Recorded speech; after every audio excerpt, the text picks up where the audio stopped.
Hello students, welcome to the LV English classes. आज हम class 12 के लेसन लॉस्ट स्प्रिंग बसंत खो गया की पहली कहानी को समझेंगे। इसकी लेखिका अनीस जंग हैं। यह कहानी एक कचरा उठाने वाले बच्चे की है। तो आइए हम इस पहली कहानी को देखते हैं। लेखिका जो है वह पूछती है कि आप ऐसा क्यों करते हैं, और जिनसे वह पूछ रही है वह वही बच्चा है, साहब। क्योंकि मैं हर सुबह अपने पड़ोस के कचरे के ढेर में उसे सोने के लिए छानबीन करते देखती हूँ। कई तूफान थे जो उनके खेतों और घरों को बहा ले गए। उनकी माँ ने कहा यही कारण है कि उन्होंने घर छोड़ दिया, बड़े शहर में सोने की तलाश में, जहाँ अब वह रहते थे, इसलिए यहाँ स्थापित हुए। हर सुबह लेखिका एक युवा रैग पिकर लड़के को देखती है जो उसके घर के पास कूड़े के ढेर पर पाया जाता था और उसमें सोना खोजता था।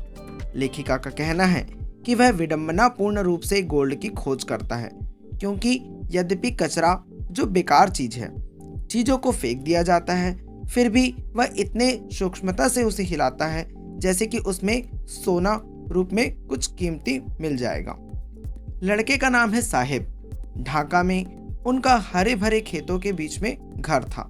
उन्होंने इसे कई साल पहले छोड़ दिया था और उन्हें अब यहाँ कुछ याद नहीं। उनकी माँ ने उन्हें बताया था कि कई तूफान थे जिन्होंने उनके घरों और खेतों को नष्ट कर दिया था, इसलिए उन्होंने घर छोड़ दिया और सोने की तलाश में शहरों में शिफ्ट हो गए।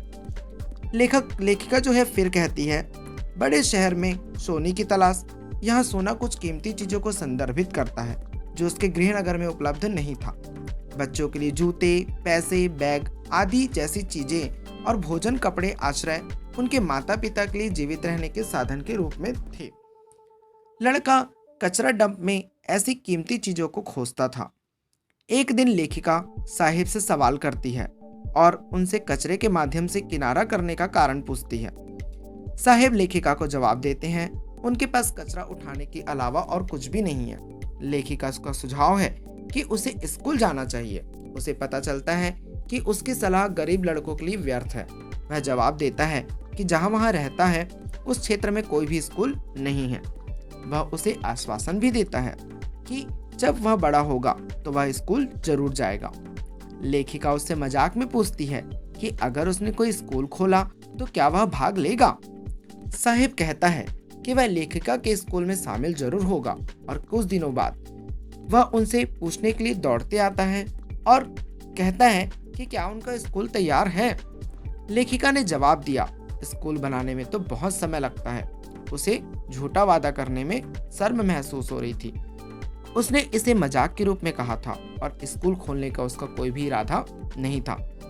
साहिब को कोई दुख नहीं हुआ, क्योंकि उन्हें ऐसे झूठे वादों की आदत थी, क्योंकि वे खाली दुनिया में बड़ी संख्या में मौजूद थे। वह अपने चारों ओर हर किसी द्वारा किए गए झूठे वादों से घिरे हुए थे। उनकी दुनिया खाली थी, क्योंकि साहिब ने किया गया कोई वादा कभी पूरा नहीं हुआ। लेखिका साहब को कुछ महीनों से जानती थी। जब उसने उसका नाम पूछा था, उन्होंने जवाब दिया जैसे कि वह घोषणा कर रहा था, उनका नाम है साहिब आलम। लेखिका ने सोचा था कि लड़के को उसके नाम का मतलब नहीं पता था, और अगर उसे पता चला कि उसके नाम का मतलब लॉर्ड ऑफ द यूनिवर्स, तो वह इस पर विश्वास नहीं कर पाएगा, क्योंकि उनका नाम उनके जीवन के विपरीत था, अर्थात ब्रह्मांड का स्वामी। वह दोस्तों के एक समूह के साथ सड़कों पर घूम रहा था। यह उन लड़कों की फौज की तरह था जो कोई फुटवियर नहीं पहनते थे। वह सुबह सुबह पक्षियों की तरह दिखाई दिए और दोपहर को गायब हो जाते थे। लेखिका उन सभी को पहचान सकती थी जब वह पिछले कुछ महीनों से उन्हें देख रही थी। लेखिका ने उनमें से एक से पूछा कि उनमें कोई जूते क्यों नहीं पहने हैं। लड़कों ने जवाब दिया कि उसकी माँ ने उसे सेल्फ के नीचे नहीं उतारा जब उसने उसकी पहुंच से परे था, उसने इसलिए उसे नहीं पहना। एक अन्य लड़का जो प्रत्येक पैर में एक अलग जूता पहने हुए था ने कहा कि अगर उसकी माँ ने उसे जूते दिए होते तो भी वह उसे फेंक देता। उनका मतलब था कि लड़का फुटवेयर नहीं पहन रहा था क्योंकि वह एक नहीं पहनना चाहता था। लेखिका ने दूसरे लड़के से प्रत्येक पैर में एक जूता अलग पहनने का कारण पूछा। उसने जवाब नहीं दिया और अपने पैरों को हिला दिया क्योंकि उसने जूते छुपाने की कोशिश की थी।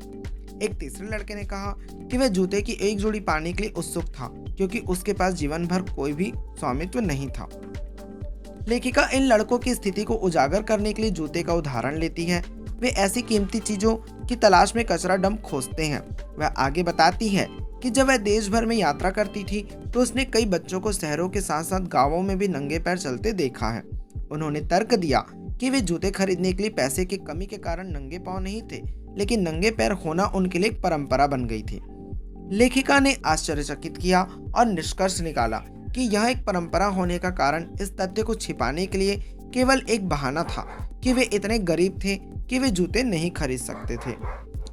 लेखिका उडुपी के एक आदमी द्वारा उसे बताई गई कहानी सुनाती है। जब वह एक छोटा लड़का था तो वह अपने स्कूल जाता था। रास्ते में वह एक मंदिर पार करेगा जहां उसके पिता एक पुजारी के रूप में काम करते थे। वह मंदिर में रुकता और भगवान से प्रार्थना करता कि वह उसे एक जोड़ी जूते भेंट कर दे। 30 साल बाद लेखक ने शहर और मंदिर का दौरा किया। अब जगह लगभग खाली थी।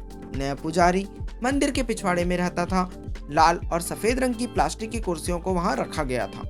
एक जवान लड़का दौड़ता हुआ आया। उसने ग्रे रंग की स्कूल यूनिफॉर्म, मोजे और जूते पहने हुए थे।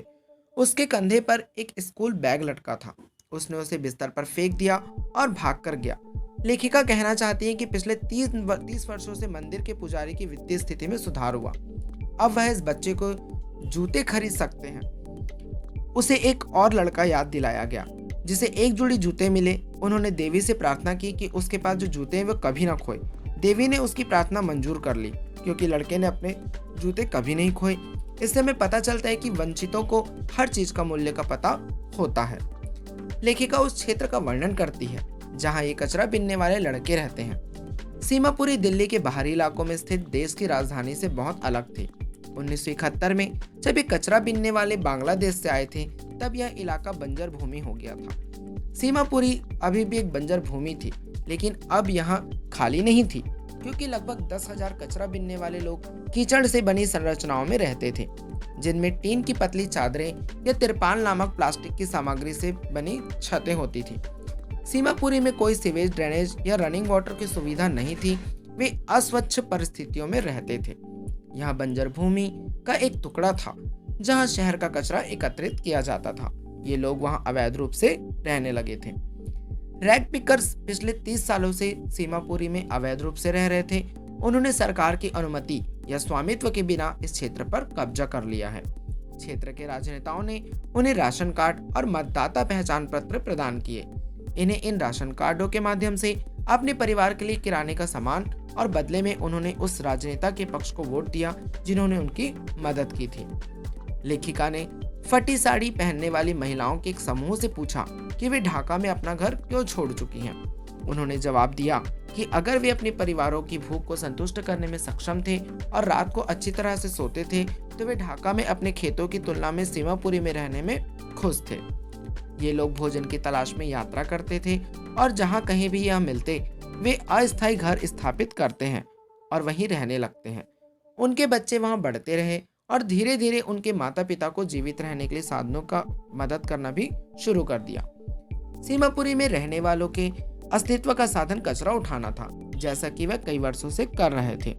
वे कचरा उठा के प्रशिक्षित हो गए और उन्होंने इसे अच्छा किया। कचरा बीनने वालों के लिए कचरा सोने जैसा कीमती था। इन परिवारों ने कचरे के ढेरों की तलाशी ली और उन चीजों को प्राप्त किया। उन्होंने अपने लिए भोजन के लिए इन्हें बेची। वे फटे हुए या क्षतिग्रस्त चादरों को इकट्ठा करते थे जिनका उपयोग उनके घरों की छत को ढकने के लिए किया जाता था। ये उन्हें अच्छी तरह से कवर नहीं करते थे, लेकिन फिर भी उन्हें कुछ सुरक्षा प्रदान करते थे। बच्चों के लिए कचरा डंप अस्तित्व के साधन से अधिक थे। साहब यह कहते हुए खुश थे कि कभी कभी उन्हें 1 रुपया भी मिलता है और कभी 10 रुपए का नोट या अक्सर कचरा डंप में एक चांदी का सिक्का भी उन्हें मिल जाता था, जो उनकी उम्मीद से ज्यादा होता था। बच्चों के लिए कचरा डंप उनके सपनों को पूरा करने का एक साधन था। हालांकि आंशिक रूप से अपने माता पिता के लिए यह मूल बातें भोजन, कपड़े और आश्रय प्रदान करके जीवित रहने का एक साधन था। एक सर्दियों की सुबह लेखिका ने साहिब को एक क्लब की बाड़ से खड़ा देखा। वह 2 युवकों द्वारा खेला जा रहा था टेनिस खेल देख रहा था। साहेब को खेल पसंद था, लेकिन वह खेल नहीं सकता था। उन्होंने लेखिका को बताया कि वह क्लब के अंदर गया और जब यह बंद हो गया, उन्हें वहां के गार्ड द्वारा झूला झूलने की अनुमति दे दी गई थी। लेखिका ने साहेब भी टेनिस के जूते पहने थे। वे उसकी पोशाक के साथ उचित नहीं दिखते थे, जो पहना हुआ था और फीका था। उसने लेखिका को खुद को सही ठहराने की कोशिश की और बताया कि किसी ने उसे जूते दिए हैं। हालांकि उसे पता चला कि वह उन्हें कचरे के ढेर से मिला था। उन्हें एक अमीर परिवार के लड़के द्वारा फेंक दिया गया होगा, क्योंकि अब वह उन्हें पहनना नहीं चाहता था। संभवतः उनमें एक छेद या 2 छेद रहे होंगे, यही वह कारण था। इसके विपरीत साहेब इस तथ्य से परेशान नहीं था और उन्हें पहनने में कोई समस्या नहीं थी। वह इससे बेहतर कुछ कर भी नहीं सकता था। वह नंगे पैर चला करता था। यह एक छेद के साथ जूता पहनना भी उसके एक सपने जैसा ही था। हालांकि कचरे के ढेर के कारण साहेब के जूते पहनने का सपना आंशिक रूप से पूरा हो गया था, लेकिन टेनिस खेलने की इच्छा कभी उसकी पूरी नहीं हुई। एक सुबह लेखिका साहेब से मिली, जो दूध के बूथ पर जा रहा था। वह स्टील का कंटेनर पकड़ा हुआ था। उसने उसे बताया कि उसे पास के चाय स्टॉल पर नौकरी मिल गई है। वह महीने में 800 रुपए कमाता था और भोजन भी प्राप्त करता था। लेखिका ने उससे पूछा कि क्या वह नौकरी करना पसंद करता है, तो वह देख सकती थी कि अब वो अपने लापरवाह रूप को खो चुका है। जैसा कि साहेब किसी और के लिए काम कर रहे थे और अपने मालिक के कंटेनर को ले जा रहे थे, वह जिम्मेदारी से बोझिल था। इससे पहले एक कचरा बीनने वाले के रूप में साहेब अपना खुद का बैग उठाते थे और स्वयं अपने मालिक थे। अब वह अपना स्वामी नहीं था, बल्कि किसी और का सेवक था। Thanks for watching.